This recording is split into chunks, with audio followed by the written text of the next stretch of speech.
Hello guys, welcome back to our channel. T20 world cup செம்ம எக்ஸைட்மெண்ட்டாக போயிட்டு இருக்குங்க. கிட்டத்தட்ட நிறைய சூப்பராக ட்விஸ்ட் அண்ட் டர்ன்ஸோட நிறைய மேட்சஸ் வந்து நம்ம பார்த்துக்கிட்டு இருக்கோம். இன்னைக்கு வேர்ல்டு கப்போட முக்கியமான match the Sunday blockbuster நைட்டாக இருக்க போது கிரேட்டஸ்ட் ரைவல்ரின்னு சொல்லக்கூடிய இந்தியா விசஸ் பாகிஸ்தான். இன்னைக்கு மறக்காம இந்த மேட்சை வந்து எல்லாரும் பார்ப்பீங்கன்னு எனக்கு தெரியும். அந்த மேட்சோட ப்ரிவியூ பார்க்கறதுக்கு முன்னாடி நம்ம குட்டி குட்டி டீம்ஸ்லாம் செம்ம இம்பாக்ட் கிரியேட் பண்ணியிருக்காங்க. அந்த மேட்சோட ரிவ்யூஸை குயிக்காக பார்த்துடலாம். வாங்க வீடியோக்குள்ள போகலாம்.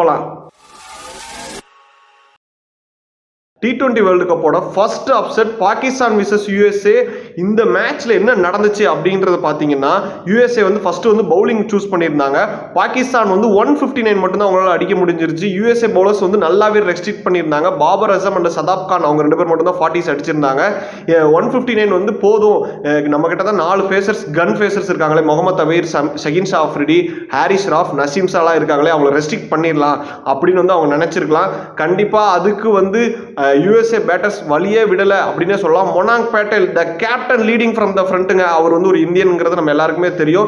ஒரு 15 ரன்ஸ் அடிச்சு அப்படியே வந்து அமெரிக்கா ஒரு வெற்றி பாதைக்கு வந்து அழைச்சிட்டு போயிருந்தாலும் முகமது அமீரோட 19th ஓவர் கேம் சேஞ்சிங் ஓவராக இருந்துச்சு. அப்படியே அந்த மேட்சை பாகிஸ்தானுக்கு திருப்பி விட்டுருந்தாங்க. கமெண்ட்ரியில் கூட நம்ம கேட்டிருப்போம், அவ்வளோதான் யூஎஸ்ஏ ஜெயிக்கிறது கஷ்டம் அப்படின்னு சொல்லியிருப்பாங்க. கடைசி ஓவரில் ஹாரிஸ் ராஃப் வந்திருந்தாரு. ஜோன்ஸ் நம்ம எல்லாருக்குமே தெரியும், கனடா மேட்ச்ல வந்து ஒரு 10 6 அடிச்சு அமெரிக்கா அந்த வெற்றி பாதை கலைச்சு கொண்டு போனாரு. இந்த மேட்ச்ல அவர் என்ன பண்ண முடியும் அப்படின்னு நினைச்சிட்டு இருக்கும்போது ஒரு 6 அடிச்சிருந்தாரு. அப்படி இருந்திருந்தாலும் கடைசி பால் ஸ்ட்ரைக் நிதிஷ்குமார் கிட்ட போயிருந்துச்சு. 5 ரன் அடிக்கணும் லாஸ்ட் பால்ல 4 அடிச்சு நிதிஷ்குமார் இந்த மேட்ச் வந்து டை பண்ணியிருந்தாரு. கிட்டத்தட்ட இந்த மேட்சோட யார் வின்னர் அப்படிங்கிறது அந்த 20 ஓவரில் முடிவு ஆகலை. சூப்பர் ஓவர் வந்து போயிருந்தாங்க. சூப்பர் ஓவரில் ஃபர்ஸ்ட் வந்து அமெரிக்கா தான் வந்து பேட்டிங் ஆடி இருந்தாங்க. முகமது அமீர் 19th ஓவர் போட்டிருந்தாரு. திருப்பி அவரே தான் வந்து சூப்பர் ஓவர்லையும் வந்திருந்தாரு. இருந்தாலும் 18 ரன்ஸ் வந்து கன்சிடர் பண்ணிட்டாருங்க. கிட்டத்தட்ட ஒரு சூப்பர் ஓவரில் ஒரு மோஸ்ட் எக்ஸ்பென்சிவ் ஓவர் அப்படின்னு தான் சொல்லணும். ஒரு வைட்லேயே வந்து ஒரு ரன்லாம் ஓடிக்கிட்டு இருந்தாங்க. முன்னாடி வந்திருக்கணும் கண்டிப்பாக ரிஸ்வான், அந்த ரன்ஸை வந்து ஸ்டாப் பண்ணியிருக்கணும். அவர் அதை வந்து பண்ண விட்டுட்டாரு. இந்த எப்படி வந்து இந்த 19 ரன்ஸ் அடிப்பாங்க பாகிஸ்தான் அப்படின்னு நினச்சிக்கிட்டு இருந்தோம். திருப்பி வந்து அமெரிக்காவில் வந்து ஒரு பவுலர் வந்திருந்தாரு. அவர் யார் அப்படின்னு பார்த்தீங்கன்னா நெட்வல்கர். இவர் வந்து 2010 இந்தியாவோட அண்டர் 19 விளையாண்டாரு. பாகிஸ்தானுக்கு எதிராக அதே மாதிரி இந்த மாதிரி ஒரு மேட்ச் வந்து அவருக்கு வந்து கிடைச்சிச்சு. இந்த லாஸ்ட் ஓவரில் இந்தியாவுக்கு சாதகமாக இந்தியாவை ஜெயிக்க வைக்க முடியல பாகிஸ்தானுக்கு எதிராக அவரால். 2010 அந்த மேட்ச் வந்து நடந்துருந்துச்சு. திருப்பி அவருக்கு ஒரு சான்ஸ் கிடைக்குது பாகிஸ்தானுக்கு எதிராக. அவர் வந்து இந்த வாட்டி அமெரிக்காவை ஜெயிக்க வைக்க முடியுமா, 19 ரன் அவரால் ரெஸ்ட்ரிக்ட் பண்ண முடியுமா அப்படின்னு நினச்சிக்கிட்டு இருக்கும்போது 13 ரன் மட்டுமே அவங்களால அடிக்க முடிஞ்சிச்சு. ஹிஸ்டாரிக் வின் அமெரிக்காவுக்கு வாங்கி கொடுத்து அன்னைய நாளோட ஹீரோவா மாறுறாரு நெட்வல்கர். அன்னைக்கு முடியாட்டினாலும் ஒரு 14 வருஷம் கழிச்சு அவரோட கனவு நினைவாகுது. ஒரு ஹிஸ்டாரிக் வின் ஃபார் அமெரிக்கா அப்படின்னு தான் நம்ம இதை சொல்லணும். New Zealand versus Afghanistan. டாஸ் ஜெயிச்ச நியூசிலாந்து வந்து நாங்கள் பவுலிங் போட்டுக்கிறோம் அப்படின்னு வந்து பவுலிங் வந்து சூஸ் பண்ணியிருந்தாங்க. ஃபர்ஸ்ட் பேட்டிங் ஆன ஆப்கானிஸ்தான் வந்து 159 வந்து அடிக்கிறாங்க. இவங்க பார்த்தீங்கன்னா கிட்டத்தட்ட ரஹ்மனுல்லா குர்பாஸும் இப்ராஹிமும் இவங்க ரெண்டு பேரும் ஒரு ஓப்பனிங் ஒரு நல்ல பார்ட்னர்ஷிப் அமைக்கிறாங்க. குர்பாஸ் ஒரு 80 ரன்ஸ் அடிக்கிறாரு, இப்ராஹிம் ஒரு 44 ரன்ஸ் அடிக்கிறாங்க. 159 எத்தனை ஓவர் நியூசிலாந்து ஜெயிக்க போறாங்க அப்படின்னு வந்து நிறைய பேர் வந்து நினைச்சுக்கிட்டு இருந்தாங்க. Afghanistan bowlers Farooqi and Rashid Khan 4 wicket எடுத்து 75க்கு நியூசிலாந்து ஆல் அவுட் ஆக்கிட்டாங்க. இந்த மேட்சுக்கு முன்னாடி இதை யாராவது சொல்லி தான் நம்புவாங்களா? அப்படியே நியூசிலாந்து ஏறி நசுக்கிட்டாங்க ரெண்டு பேரும் அப்படின்னு தான் சொல்லணும். ரெண்டு பேரும் 4 விக்கெட் எடுத்திருந்தாங்க. நபி 2 விக்கெட் எடுத்து 75 ரன்னுக்கே நியூசிலாண்டை ஆல் அவுட் பண்ணிட்டாங்க. இது ஒரு சரியான ஒரு கம்பேக்குங்க. ஆப்கானிஸ்தானோட வளர்ச்சி நமக்கு நல்லாவே தெரியும். 50 ஓவர் வேர்ல்டு கப்பில் பார்த்தீங்கன்னா இங்கிலாந்து அடிச்சிருந்தாங்க, பாகிஸ்தான் அடிச்சிருந்தாங்க, ஸ்ரீலங்கா அடிச்சிருந்தாங்க. இப்போ T20 வேர்ல்டு கப்பில் ஃபர்ஸ்ட் டைம் நியூசிலாண்டை வந்து அப்செட் பண்ணியிருக்காங்க. இது ஒரு கிட்டத்தட்ட ஒரு பெரிய வளர்ச்சி அப்படின்னு சொல்லலாம் ஆப்கானிஸ்தானுக்கு. இது குட்டி குட்டி நேஷனுக்கும் நல்ல மோட்டிவேஷன் ஆப்கானிஸ்தானை பார்த்து. ஆப்கானிஸ்தான் பவுலிங் அட்டாக் கிட்டத்தட்ட இந்த T20 வேர்ல்டு கப்ல ஃபேண்டாஸ்டிக்கா பண்ணிட்டு இருக்காங்க. உகாண்டாவுக்கு எதிராக 58 ரன்னுக்கே ஆல் அவுட் பண்ணியிருந்தாங்க. இப்போ நியூசிலாண்டை 75க்கே ஆல் அவுட் பண்ணியிருந்தாங்க. டிஜே பிராவோ பவுலிங் கன்சல்டன்டாக சேர்ந்தோன்னே ஒரு கிட்டத்தட்ட அவங்க டீம் ஒரு எனர்ஜெட்டிக்காக தெரியுது. அவங்களோட பவுலிங் அட்டாக் பேட்டிங்லையும் நல்ல பர்ஃபார்மன்ஸ் கொடுத்துட்டு இருக்காங்க. இந்த T20 வேர்ல்டு கப்ல என்ன இன்னும் நிறைய அப்செட் பண்ண போறாங்க, நம்ம வெயிட் பண்ணி தான் பார்க்கணும். Next match Sri Lanka versus Bangladesh. Bangladesh toss ஜெயிச்சு நாங்கள் வந்து பவுலிங் போட்டுக்கிறோம், பவுலிங் சூஸ் பண்ணியிருந்தாங்க. ஃபர்ஸ்ட் பேட்டிங் ஆன ஸ்ரீலங்கா வந்து 124 மட்டுமே அடிக்கிறாங்க. நிசங்கா மட்டும் 47 அடிக்கிறார். ரிசாத் ஹுசைன் 3 விக்கெட் எடுக்கிறாரு. ஃபிஸ் வந்து 3 விக்கெட் எடுக்கிறாரு. செகண்ட் வந்து பங்களாதேஷ். கிட்டத்தட்ட இந்த சேஸ் வந்து எப்படி இருக்க போகுது அப்படின்னு பார்த்தீங்கன்னா ஈஸியா இல்லை அப்படின்னு சொல்லலாம். துஷாரா 4 விக்கெட் எடுக்கிறாரு. அசரங்கா 2 விக்கெட் எடுக்கிறாரு. இவங்கெல்லாம் விக்கெட்ஸ் எடுத்திருந்தாலும் ஹெரிடாய் வந்து ஒரு 40 அடிக்கிறாரு. லிட்டன் தாஸ் ஒரு 36 அடிச்சு இந்த மேட்சை ஒரு 2 விக்கெட்ஸ் விக்டரியில இந்த மேட்ச் வந்து பங்களாதேஷ் வந்து வெற்றி பெற்றுட்டாங்க. இவங்க 2 பேரும் இப்போ இந்த ரீசெண்ட் டைம்ஸ்ல இவங்களோட 2 பேரோட கிளாஷ் எப்படி போயிட்டு இருக்குன்னா ஒரு இந்தியா பாகிஸ்தான் மாதிரி பங்களாதேஷ் ஸ்ரீலங்கா அப்படின்னாலே இந்த மேட்ச் வந்து ஒரு செம்ம எக்ஸைட்டா போய்கிட்டு இருக்கு. இது ஒரு லோ ஸ்கோரிங் த்ரில்லர் அப்படின்னே வந்து இந்த மேட்சை சொல்லலாம். Next match Ireland versus Canada. Toss ஜெயிச்ச அயர்லாந்து வந்து நாங்க ஃபர்ஸ்ட் வந்து பவுலிங் போட்டுக்கிறோம் அப்படின்னு வந்து பவுலிங் சூஸ் பண்ணியிருந்தாங்க. ஃபர்ஸ்ட் பேட்டிங் ஆன கனடா வந்து 137 ரன்ஸ் அடிச்சிருந்தாங்க.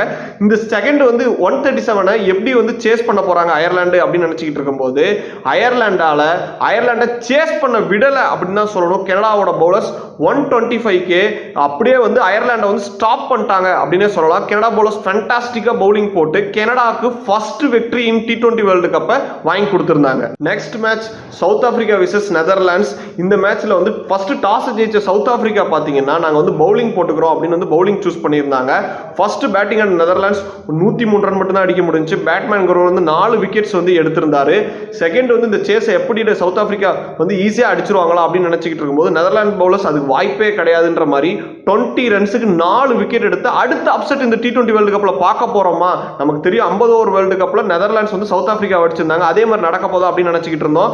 அங்கதான் வந்து ஸ்டப்ஸ் அண்ட் மில்லரோட பார்ட்னர்ஷிப் சவுத் ஆப்பிரிக்கா வெற்றி பாதைக்கு அழைச்சிட்டு போய் மில்லர் வந்து அந்த மேட்ச் வந்து முடிச்சும் கொடுத்திருந்தாரு. இந்த மேட்ச்ல வந்து நெதர்லாண்ட்ஸ் இன்னொரு 30 ரன்ஸ் அதிகமா அடிச்சிருந்தாங்கன்னா கண்டிப்பா இந்த மேட்ச் வந்து நெதர்லாந்து சைட் போய்க்கிறதுக்கு நிறைய வாய்ப்பு இருக்கு அப்படின்னு வந்து நம்ம கண்டிப்பா வந்து சொல்லலாம். ஒரு சம ஃபைட்டிங் கொடுத்தாங்க நெதர்லாண்ட்ஸ் அப்படின்னு வந்து சொல்லலாம். இந்த மாதிரி குட்டி குட்டி நேஷன்ஸ்லாம் வந்து அவங்களோட இம்பாக்ட் கிரியேட் பண்றதா இருக்கட்டும், இந்த மாதிரி அப்செட்லாம் பார்க்கும்போது செம்ம எக்ஸைட்டிங்கா இருக்கு. இந்த செம்ம எக்ஸைட்டிங்கோட ஒரு கிரேட்டஸ்ட் ரைவல்ரி நேத்து இந்த மேட்ச் வந்து நடந்துச்சுன்னு சொல்லலாம். இந்த மேட்ச் வந்து ஒரு ஆசஸ் பேட்டில் ஆஸ்திரேலியாவும் இங்கிலாண்டும் வந்து மோதி இருந்தாங்க. இந்த மேட்ச்சுக்கு ஒரு பெரிய எதிர்பார்ப்பு இருந்துச்சு. ஸ்டார்டிங்ல ஒரு மழை வந்திருந்தாலும் அதுக்கப்புறம் இந்த மேட்ச் வந்து ஸ்டார்ட் பண்ணியிருந்தாங்க. First batting on Australia 200 run அடிச்சாங்க. டிராவிஸ் ஹெட் அண்ட் வார்னர் ஒரு எக்ஸ்ப்ளோசிவ் ஸ்டார்ட் கொடுத்தாங்க அப்படின்னே வந்து சொல்லலாம். அதுக்கப்புறம் அந்த மிச்சில் மார்ஸ் ஸ்டோய்னிஸ் ஒரு குயிக் ஃபயர் 30 அடிச்சிருந்தாங்க. 201 ரன் 202 ரன் வந்து இங்கிலாந்து வந்து கண்டிப்பாக திருப்பி சேஸ் பண்ணுவாங்களா அப்படின்னு பார்த்துக்கிட்டு இருக்கும்போது ஆஸ்திரேலியா வந்து ஸ்டார்டிங்ல பார்த்தீங்கன்னா இங்கிலாந்து ஒரு செம்ம ஸ்டார்ட் கொடுத்தாங்க. Phil Salt and Jos Buttler எப்படி வந்து அங்கே டிராவிஸ் ஹெட்டும் டேவிட் வார்னரும் கொடுத்தாரோ அதே மாதிரி இவங்க 2 பேராலையும் ஸ்டார்ட் கொடுத்துருந்தாங்க. அவங்க 2 பேர் விக்கெட்ஸ் போனோன்னு திருப்பி ஆஸ்திரேலியன் பவுலர்ஸ் குயிக்கா விக்கெட்ஸ் எடுத்ததுனால இந்த மேட்சை ஆஸ்திரேலியா வந்து ஜெயிச்சிட்டாங்க. இந்த T20 வேர்ல்டு கப்புங்கிறது ஒவ்வொரு நாளும் நிறைய ட்விஸ்ட் அண்ட் டர்ன்ஸோட போயிட்டு இருக்கு. இந்த T20 வேர்ல்டு கப்போட முக்கியமான மேட்ச் வந்து இன்னைக்கு கிட்டத்தட்ட ஒரு ஃபுட்பால்னு எடுத்துக்கிட்டிங்கன்னா பார்சிலோனா ரியல் மேட்ரிட், ஒரு ஐபிஎல் எடுத்துக்கிட்டோம்னா சென்னை மும்பை, இதே மாதிரி வந்து ஒரு இன்டர்நேஷனல் மேட்சஸ் எடுத்துக்கிட்டோம்னா இங்கிலாந்து ஆஸ்திரேலியா, அது மாதிரி இந்த ஹை வோல்டேஜ் மேட்ச் இதெல்லாம் எவ்வளோ பெரிய ஹை வோல்டேஜ் மேட்சோ அதோட இன்னைக்கு வந்து ஒரு பெரிய ஒரு ஹை வோல்டேஜ் மேட்ச் அப்படின்னே வந்து நம்ம சொல்லலாம். இந்த கிரேட்டஸ்ட் ரைவல்ரின்னு சொல்லக்கூடிய இந்தியா பாகிஸ்தான் சண்டேவோட இது மாதிரி ஒரு சண்டே நம்ம எப்படி பார்ப்போம், சண்டே ஒரு பிளாக் பஸ்டர் மூவி பார்த்தோம்னு சொல்லுவோம். அது மாதிரி இன்னைக்கு ஒரு பிளாக் பஸ்டர் மேட்ச் இருக்க போது இந்த சண்டே மேட்ச். கிட்டத்தட்ட நம்ம சொல்லலாம் ஒரு யுஎஸ்ஏ கிட்டே பாகிஸ்தான் தோத்துட்டாங்களே ப்ரோ, அப்ப இந்த மேட்ச் வந்து எப்படி பாகிஸ்தானுக்கு வந்து ஒரு பெரிய நம்ம எப்படி சொல்றது ஒரு பெரிய பில்டப் கொடுக்குறீங்களே அப்படின்னு நம்ம வந்து சொல்லலாம். பாகிஸ்தான் வந்து மற்ற டீமோட எப்படி விளையாடுறாங்கன்னு தெரியாது. கண்டிப்பா இந்தியாவோட அவங்களோட ஃபயரை காட்டணும் அப்படின்னு வந்து அவங்க ஒரு எதிர்பார்ப்போட இருப்பாங்க. கண்டிப்பா நீங்க நல்லா பர்ஃபார்ம் பண்ணணும்னு. அவங்களோட 11ஸ்ல எனக்கு தெரிஞ்சு மோஸ்ட்லி வந்து சேஞ்சஸ் வந்து கண்டிப்பா இருக்காது. ஏன்னா வந்து அவங்க அன்னைக்கு வந்து டலாஸ்ல விளையாண்டாங்க, இன்னைக்கு வந்து நியூயார்க்ல விளையாட போறாங்க. நம்ம நியூயார்க் பார்த்திருப்போம். இந்த பிச் கண்டிஷன்ஸை பத்தி நம்ம கண்டிப்பா பேசி ஆகணும். வந்து பிச் கண்டிஷன்ஸ் வந்து நிறைய கிரிக்கெட் எக்ஸ்பர்ட் சொல்லியிருந்தாங்க மோசமா இருக்குன்ட்டு. உடனே எல்லாரும் வந்து நிறைய பேர் சொல்லியிருந்தாங்க உங்களுக்கு ஐபிஎல்லாம் பார்த்து நீங்க பழகிட்டீங்க, ஒரு 220 260 வந்தாதான் உங்களுக்கு வந்து பிடிக்கும் அப்படிங்கிறது. அப்படி கிடையாது. வந்து பிச்சை வந்து நம்ம வந்து கணிக்க கூடாது. இந்த பிச் வந்து பவுலிங்க்கு சாதகமா இருக்கிறது வந்து கண்டிப்பா வந்து நம்ம எல்லாருமே வரவேற்பாங்க. கிரிக்கெட் ஃபேன்ஸ் எல்லாருமே வரவேற்பாங்க. ஏன்னா வந்து ஒரு பேட்ஸ்மேனோட ஸ்கில் வந்து டெஸ்ட் பண்ணணும் அப்படின்னு வந்து எல்லாரும் நினைப்பாங்க. இப்போ நீங்க போன மேட்சஸ்லயே வந்து பார்த்திருப்பீங்க ரோஹித் சர்மாக்கு இன்ஜுரி ஆனது.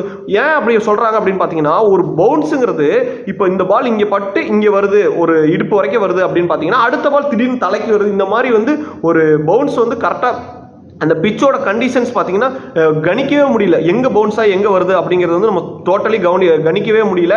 அப்படிங்கிறனால இந்த பிச் கண்டிஷன்ஸ் வந்து கொஞ்சம் ஒஸ்ட்டாக தான் இருக்குது. இருந்தாலும் டலாஸில் விளையாண்ட மாதிரி பாகிஸ்தானோட பேசர்ஸ் வந்து இங்கே இருக்க மாட்டாங்க. நமக்கு தெரியும் முகமது அமீர் நம்ம 2021 என்ன பண்ணார் அப்படிங்கிறது. முகமது அமீர் ஆனால் இன்னொரு இம்பாக்ட் வந்து பாகிஸ்தான் பவுலர்ஸ் இவங்க 4 ஃபேஸர்ஸ் இருந்தாலும் அவங்களுக்கு ஒரு டிராபேக்னு பார்த்தீங்கன்னா முகமது அமீருக்கு பழைய மாதிரி ஃபேஸ் கிடையாது. ஷஹீன் ஆஃப்ரிடி அண்டு ஹாரிஸ் ராஃபுக்கு ஃபேஸ் இருந்தாலும் அந்த லைன் அண்ட் லென்த் உள்ள நசீம் ஷா மட்டும் கண்டிப்பாக அவர் வந்து அப்படியே இருக்காருன்னு சொல்லலாம். Line and length and pace வந்து அவர் ஃபேண்டாஸ்டிக்காக ஒர்க் அவுட் ஆகிட்டு இருக்கு. இருந்தாலும் ஷஹீன் ஆஃப்ரிடி, விராட் கோலி அண்ட் ரோஹித் சர்மா அவங்களுக்கு ஒரு வந்து கண்டிப்பாக வந்து அவங்கள வந்து டெஸ்ட் பண்ணுவார் அந்த ஓப்பனிங் ஸ்பெல்ஸில். அவர் என்ன பண்ண போறாரு எப்படிங்கிறத நம்ம வெயிட் பண்ணி பார்க்கணும். ரோஹித் சர்மா அண்ட் கோலி இவர் எப்படி வந்து ஆட போறாங்க அதையும் வந்து நம்ம வெயிட் பண்ணி தான் பார்க்கணும். பாகிஸ்தானோட 11ல மோஸ்ட்லி வந்து சேஞ்சஸ் இருக்காது. இவங்க 4 பேசர்ஸ்ல முகமது அமீர், ஷஹீன் ஆஃப்ரிடி ஒரு நிறைய இம்பாக்ட் கிரியேட் பண்ணுவாங்க. இவங்களோட நசீம் ஷா நிறைய இம்பாக்ட் கிரியேட் பண்றதுக்கு நிறைய வாய்ப்பு இருக்கு.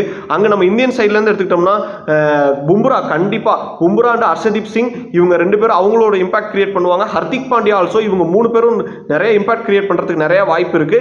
இந்தியாவோட சைட்லயும் மோஸ்ட்லி வந்து நியூயார்க்ல ஆடுறதுங்கிறதுனால பிளேயிங் லெவன்ல மோஸ்ட்லி சேஞ்சஸ் வந்து இருக்காது. வெஸ்ட் இண்டீஸ் போனாதான் கண்டிப்பா அந்த பிளேயிங் லெவன்ல சேஞ்சஸ் இருக்கும். குல்சாவை வந்து ஒழிச்சு வைக்கிறார் ரோஹித் சர்மா அப்படின்னு வந்து எனக்கு வந்து தோணுது. பர்சனலி வந்து சூப்பர் 8ல பார்த்துக்கலாம், 2 பேரும் இறக்கி விட்டு அந்த வெஸ்ட் இண்டீஸ் ஸ்பின் அட்டாக் வந்து நம்ம பார்த்துருப்போம். ஆப்கானிஸ்தான் வந்து வெஸ்ட் இண்டீஸ்ல எப்படி ஸ்பின் போட்டுட்டு இருக்காங்கன்னா அதனால வந்து நம்ம வந்து வெஸ்ட் இண்டீஸ் போனோம்னு நம்மளோட ஸ்பின் அட்டாக் இறக்கிக்கலாம் அப்படின்னு சொல்லிட்டு உள்ள வச்சிருக்க மாதிரி நமக்கு தெரியுது. நம்மளோட பேட்டிங்ல எடுத்துக்கிட்டீங்கன்னா போன மேட்ச்ல அயர்லாண்டுக்கு எதிராக ஒரு ஃபைன் வின் அப்படின்னே வந்து நம்ம சொல்லலாம். பேட்டிங்காக இருக்கட்டும் பவுலிங்காக இருக்கட்டும் ஒரு நல்ல பர்ஃபார்மன்ஸ் கொடுத்துருந்தாங்க. Rohit leading from the front நல்லாவே பேட்டிங் ஆடி இருந்தார். ஒரு 50 ரன் ஸ்டார்டிங்ல படட்டினாலும் அதுக்கப்புறம் அதை கரெக்டாக மேனேஜ் பண்ணியிருந்தாரு. இந்த பிச் கண்டிஷனை பொறுத்த வரைக்கும் நீங்க எடுத்தோன்னா அடிக்கணும் அப்படிங்கிறத பார்க்கக்கூடாது. 6 ஓவருக்கு ஒரு 30 ரன் நோ லாஸ் இருந்துச்சுன்னா ஒரு நல்ல ஸ்டார்ட் அப்படின்னே வந்து நம்ம சொல்லலாம். எல்லா எக்ஸ்போர்ட்ஸும் வந்து சொல்லியிருந்தாங்க. ஏன் அப்படின்னு பார்த்தீங்கன்னா இந்த 6 ஓவருக்கு அப்புறம் ஒரு 10 ஓவருக்கு அப்புறம் கூட பால் வந்து ஓல்ட் ஆயிடுச்சுன்னா நம்ம அதுக்கப்புறம் வந்து ஈஸியாக வந்து அடிச்சுக்கலாம். அதனால வந்து ஃபர்ஸ்ட் வந்து விக்கெட்ஸ் மோஸ்ட்லி விடாம கொஞ்சம் ஸ்டார்டிங்ல வந்து செட் ஆகி ஆடுறதா வந்து கரெக்டாக இருக்கும். போன மேட்ச்ல வந்து கோலி இயர்லியா வந்து விக்கெட் ஆடி இருந்தாரு. அவரோட ஃபார்மை வந்து கிட்டத்தட்ட ஐபிஎல்லையும் நம்ம பார்த்தோம், இறங்கி வந்து அடிச்சது. போன மேட்ச் வந்து அந்த விக்கெட்ஸ் விழுந்திருந்தாரு. நம்ம கூட யோசிச்சோம் கிட்டத்தட்ட அப்போ கோலி வந்து 1 டவுன் வரலாமா அப்படிங்கும்போது ரீசெண்டா ஒரு இன்டர்வியூல வந்து ரோஹித் சர்மா என்ன சொல்லியிருக்காரு, ஓப்பனர் செட் பின்னாடி வரக்கூட பிளேயர்ஸ் வந்து சிச்சுவேஷனுக்கு ஏற்ற மாதிரி மாத்திக்கலான்ட்டு. ரிஷப் பண்ட் கண்டிப்பா அவரையும் சொல்லி ஆகணும். ஒரு இன்ஜுரிக்கு அப்புறம் ஒரு செம்ம கம்பேக்குங்க, ஒரு வேற லெவல் கம்பேக் வந்து கொடுத்துருக்காரு ரிஷப் பண்ட். போன மேட்ச் அந்த கடைசி வின்னிங் ஷாட்லாம் வேற லெவல்ல கொடுத்திருந்தாரு.